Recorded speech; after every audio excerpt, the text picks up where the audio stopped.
ഞാൻ ഇഷ്ടപ്പെടുന്നത് ഒരിടത്ത് എവിടെയെങ്കിലും പോയി അങ്ങ് ഇരിക്കുക, അങ്ങനെ തീരുക എന്നുള്ളതല്ല. സന്യാസ ജീവിതത്തിൽ പലതരം സന്യാസ ജീവിതമുണ്ട്.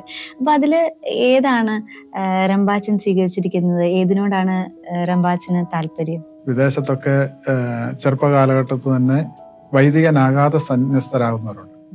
മലകളിലും ഗുഹകളിലും ഒക്കെ സന്യസിച്ചവരുണ്ട്. അതോടൊപ്പം തന്നെ തൂണുകളിൽ കയറിയിരുന്ന് സന്യസിച്ചവരുണ്ട്. ചിലർ മരങ്ങളിൽ ഒക്കെ കയറി നിന്ന് ഏകാന്തമായിട്ട് അങ്ങനെ പ്രാർത്ഥിച്ചവരുണ്ട്.